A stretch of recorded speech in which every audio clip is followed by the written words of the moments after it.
Salam sejahtera, saudara sekalian yang menyaksikan program ini hari ini. Bagaimana kabar? Kami berharap Anda semua dalam keadaan yang damai sejahtera dan mengalami kebaikan Tuhan dalam kehidupan Anda.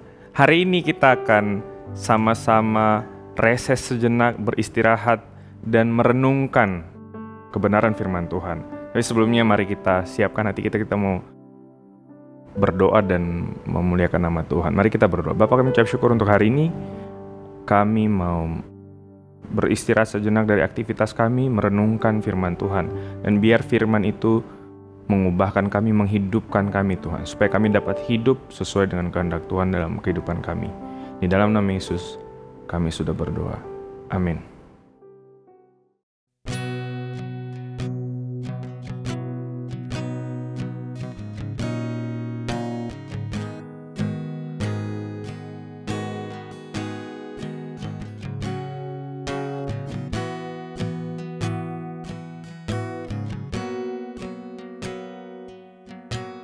Kemanakah aku dapat pergi, menjauhi rohmu yang suci, kau sahabat, dan kau dekat.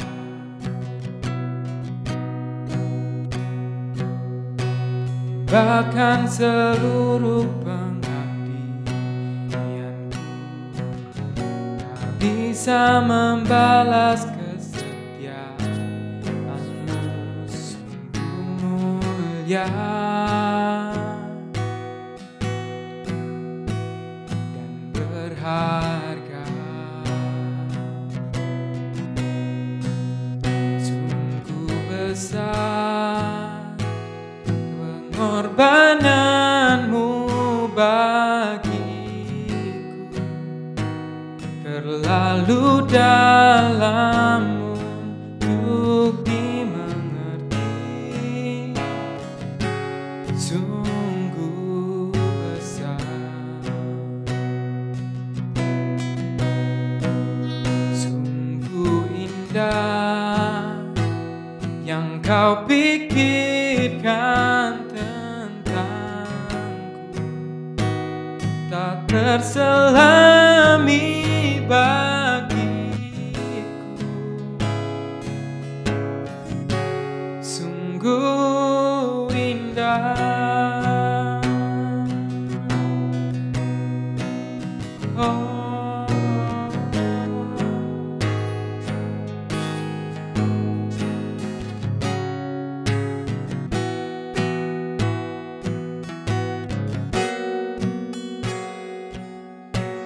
Kemanakah aku dapat pergi, menjauhi rohmu yang suci, kau sahabat,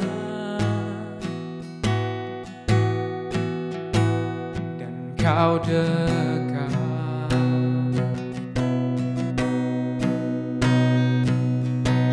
Bahkan seluruh bisa membalas kesetiaanmu, sungguh mulia dan berharga, sungguh besar pengorbananmu bagiku, terlalu dalam untuk dimengerti, sungguh besar,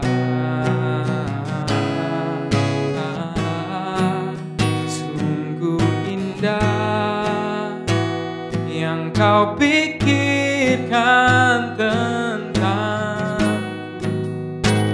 tak terselami bagiku, sungguh indah.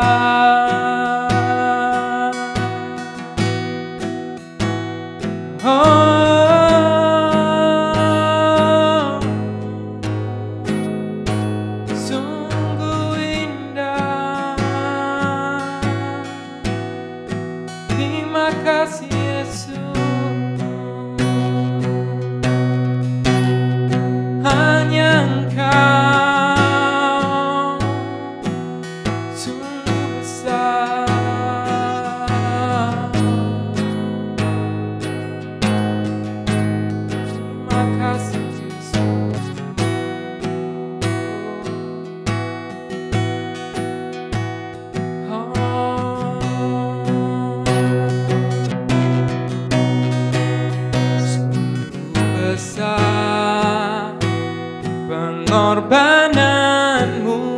bagiku,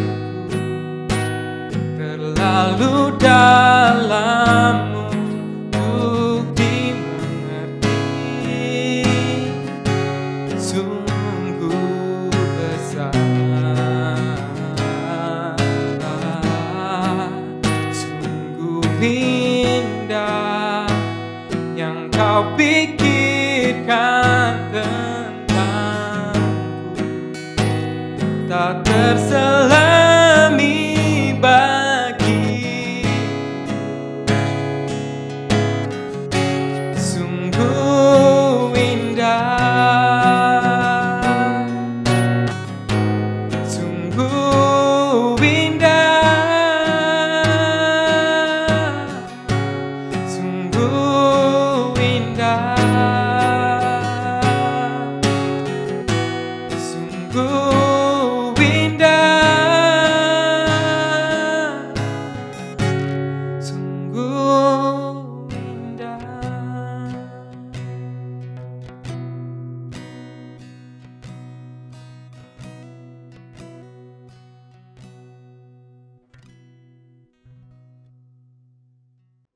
Hari ini kita akan merenungkan dari surat Paulus yang ditujukan kepada Timotius. Surat ini bukan kepada sebuah jemaat atau sebuah kota, tetapi lebih kepada seorang yang bernama Timotius yang adalah anak rohani dari Paulus. Paulus menganggapnya sebagai anaknya. Dan dibuka di ayat 1, pasal 1, ayat 1 dan 2, yang tadi saya sebutkan, siapa yang menulis ditujukan kepada siapa. Meskipun surat-surat yang ditulis di dalam Alkitab ditujukan bukan kepada kita, tetapi Roh Kudus menginspirasi atau mengilhami apa yang dituliskan sehingga berguna bagi kita, bagi tubuh Kristus. Jadi ditulis untuk Timotius dalam konteks ini, tetapi ada tujuannya bagi kebaikan kita, bagi kehendak Allah dalam hidup kita. Kemudian Paulus menulis kepada Timotius, mengingatkan dia waktu Paulus dalam perjalanan pelayanannya. Waktu itu Timotius bertemu dengan Paulus dan kemudian Paulus membawa dia di dalam perjalanan misinya. Dan ketika itu di ayat 3 dikatakan bahwa waktu mereka Paulus dalam perjalanannya ke wilayah Makedonia, Paulus mendesak Timotius supaya tinggal di Efesus, dan Paulus menasihatkan beberapa orang tertentu untuk satu hal yang spesifik, yaitu untuk jangan mengajarkan ajaran lain. Nah, baru dibuka surat ini kepada Timotius, Paulus langsung mengingatkan mengapa waktu itu dia mendesak Timotius untuk tinggal di Efesus, dan tujuan spesifik Paulus untuk menasihatkan orang-orang yaitu untuk jangan mengajarkan ajaran lain. Tentunya kalau kita baca di sini dan kita perhatikan, ajaran yang lain yang dimaksud jelas bukan ajaran kebenaran firman Tuhan. Tapi bagaimana yang dimaksud dengan ajaran lain? Disebutkan di ayat keempat, ataupun ajaran, ataupun sibuk dengan dongeng silsilah yang tiada putus-putusnya. Jadi ajaran lain atau dongeng atau silsilah yang tiada putus-putusnya, yang hanya menghasilkan persoalan belaka dan bukan tertib hidup keselamatan. Jadi kalau kita lihat di sini ada yang negatif dan kemudian ada yang seharusnya terjadi tetapi tidak terjadi, yaitu yang harusnya terjadi tetapi tidak adalah tertib hidup keselamatan. Jadi Paulus menekankan untuk orang-orang itu jangan melanjutkan apa yang mereka lakukan sebelumnya, yaitu pembicaraan yang mungkin saja menarik orang untuk mendengar, ya, menarik orang untuk mendengar apa yang diajarkan, tetapi tidak di dalam ketertiban hidup keselamatan. Ini terjemahan yang kita pakai, yaitu terjemahan bahasa Indonesia. Ini maksudnya adalah kalau saya baca dari terjemahan lain di bahasa Indonesia masa kini, tidak memajukan rencana Allah yang hanya dapat dikenal melalui percaya kepadanya. Ya, tertib hidup keselamatan yang diberikan Allah dalam iman, itu dimaksudkan. Atau terjemahan firman Allah yang hidup. Arti dari tertib hidup keselamatan yang diberikan Allah dalam iman diartikan atau diterjemahkan menjadi tidak menolong orang menerima rencana Allah melalui iman. Kemudian di terjemahan-terjemahan lain disebutkan bahwa ada rencana Allah yang tertib yang didapatkan melalui iman. Nah, apa sebenarnya rencana Allah yang kemudian tersingkirkan atau diinterupsi oleh ajaran-ajaran lain ini atau omongan-omongan yang lain ini, yaitu rencana Allah yang sempurna, yang teratur dengan baik-baik direncanakan oleh Allah, yaitu rencana keselamatan. Kita melihat sejarah dunia hingga kedatangan Yesus Kristus, penggenapan dari rencana agung Allah atas dunia untuk keselamatan manusia, bahwa Allah tidak menghendaki satu orang pun binasa. Itu adalah kehendak Allah, itu adalah rencana Allah yang kita dapatkan melalui iman. Tetapi di dalam kehidupan jemaat saat itu yang terjadi adalah ada omongan-omongan yang kemudian menghasilkan persoalan belaka. Di tempat lain dibilang menghasilkan pertentangan atau menghasilkan argumentasi atau menghasilkan obrolan-obrolan yang tidak merujuk atau tidak memajukan kehendak Allah di dalam dunia, tidak memajukan agenda Allah di dalam dunia, agenda keselamatan. Ayat 5 dikatakan tujuan nasihat itu ialah kasih yang timbul dari hati yang suci, dari hati nurani, yang murni, dan dari iman yang tulus ikhlas. Jadi yang mau ditumbuhkan bukan hanya sekedar perbincangan, bukan sekedar nasihat-nasihat yang tampaknya baik, bukan kata-kata manis, bukan tips dan trik untuk kesuksesan atau untuk hidup sehat atau dan lain sebagainya, tetapi benar-benar tujuannya adalah supaya ada kasih yang timbul dari hati yang suci, dari hati nurani yang murni, dan dari iman yang tulus ikhlas. Itu tujuannya. Tetapi ayat 6 katakan, tetapi ada orang yang tidak sampai pada tujuan itu dan yang sesat dalam omongan yang sia-sia. Jadi kalau dilihat di sini ada orang-orang yang tersesat dalam omongan yang sia-sia. Kalau dia dapat tersesat, berarti dengan mudah orang-orang yang tadinya mengajarkan hal-hal yang keliru ini membuat hati mereka terkait. Telinga mereka sepertinya, wah ini terdengar baik dan dapat dilakukan, terdengar menenangkan hati mungkin ya. Tetapi itu adalah omongan sia-sia dan mereka tersesat di dalamnya. Mereka itu hendak, ayat 7, mereka itu hendak menjadi pengajar hukum Taurat tanpa mengerti perkataan mereka sendiri dan pokok-pokok yang secara mutlak mereka kemukakan. Mereka ingin menjadi pengajar Taurat, tetapi mereka tidak paham tentang apa yang sebenarnya mereka ajarkan. Jadi mungkin saja dalam kehidupan kita, konteks kita hari ini, kita mendengar tips dan trik, nasihat dari ahli atau bahkan orang-orang yang mengutip firman Tuhan, mengutip hukum Allah untuk meyakinkan kita tentang apa yang mereka sedang argumentasikan, ide apa yang sedang mereka tawarkan kepada kita. Tetapi kita perlu berhati-hati untuk itu.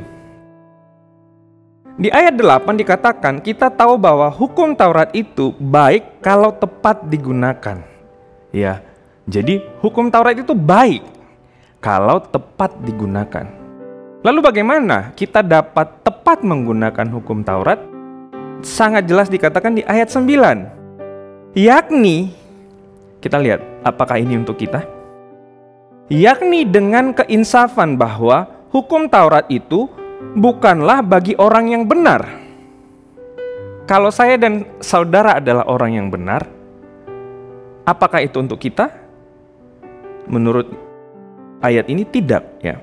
Melainkan bagi orang durhaka, orang yang lalim, bagi orang fasik dan orang berdosa, bagi orang duniawi dan yang tak beragama, bagi pembunuh bapa dan pembunuh ibu, bagi pembunuh pada umumnya, bagi orang yang cabul dan pemburit, bagi penculik, bagi pendusta, bagi orang makan sumpah dan seterusnya, segala sesuatu yang bertentangan dengan ajaran sehat. Ya. Jadi sebenarnya hukum Taurat ini baik kalau tepat digunakan. Tetapi hukum Taurat itu bagi orang-orang yang tadi, orang-orang berdosa, penentang Allah, pembunuh, orang yang melakukan kejahatan. atau segala sesuatu yang bertentangan dengan ajaran sehat. Apa itu ajaran sehat? Ayat 11. Yang berdasarkan Injil dari Allah yang mulia dan maha bahagia, seperti yang telah dipercayakan kepadaku. Jadi, mungkin saja yang kita dengar adalah kutipan firman Tuhan, mungkin saja yang kita dengar adalah hal-hal yang baik yang mendorong kita produktif, yang mendorong kita hidup baik dan lain sebagainya. Tetapi ayat 11 dikatakan, kalau itu tidak berdasar Injil, itu bukan ajaran sehat. Ya, jadi untuk saya dan saudara, apa ajaran, apa nilai yang saudara dan saya sedang terima saat ini dalam kehidupan kita?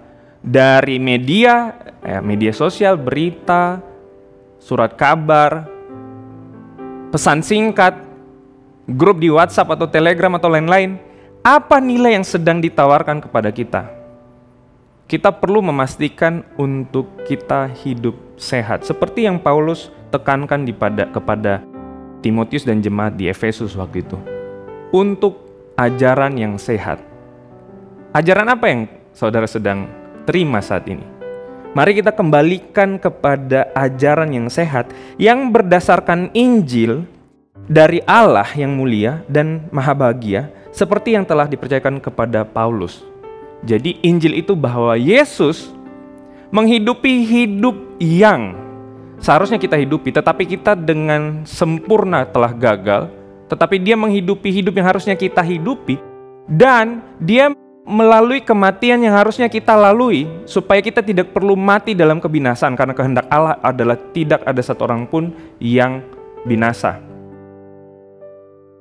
Jadi dia hidup untuk hidup yang harusnya kita hidupi dan kita gagal, tetapi dia melalui kematian, mengalami kematian karena hukuman yang harusnya kita tanggung, supaya kita dapat menerima penerimaan yang sejati dari Allah. Bahwa ketika kita menerima Kristus, kita sudah dipersatukan dan diperdamaian dengan Allah, dan kita diterima, dan dia mengasihi kita bukan karena perbuatan baik kita, dan kita diterima dengan sempurna. Dan banyak orang di luar sana yang mendengar ajaran yang tidak sehat. Bersediakah Anda dan saya mengabarkan atau menyebarkan ajaran yang sehat, yang sesuai dan berdasarkan Injil? Mari kita berdoa. Bapa, kami ucap syukur Tuhan untuk bacaan kami hari ini dari firman Tuhan. Kami diingatkan kembali bahwa hal serius. Kami lihat Timotius bahkan yang menemani Paulus, bersama dengan Paulus dalam banyak perjalanan. Paulus meminta dia untuk tinggal. Dan Paulus memberikan hal yang penting Tuhan di saat itu. Bahwa perlu untuk kami menjaga ajaran sehat. Karena itu akan mempengaruhi hidup kami Tuhan.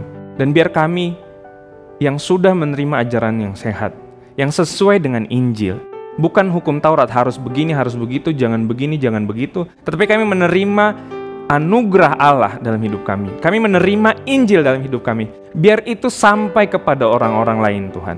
Sampai kepada rekan kerja kami, sanak saudara kami. Kepada teman-teman, rekan-rekan kami, rekan bisnis. Kepada customer kami, pelanggan kami. Bahkan kepada bangsa-bangsa Tuhan. Biar mereka mendengar ajaran yang sehat. Terima kasih Tuhan. Ketika kami hidup, biar bukan aturan baru yang kami berikan kepada orang lain, tetapi berita pembebasan dari Allah. Dan kami mengucap syukur Tuhan, karena bukan saja kami telah menerimanya, tetapi kami menerima kepercayaan untuk pelayanan Injil di tengah dunia Tuhan. Terima kasih Tuhan untuk kebaikan Tuhan dalam hidup kami. Di dalam nama Yesus kami sudah berdoa dan mengucap syukur. Amin.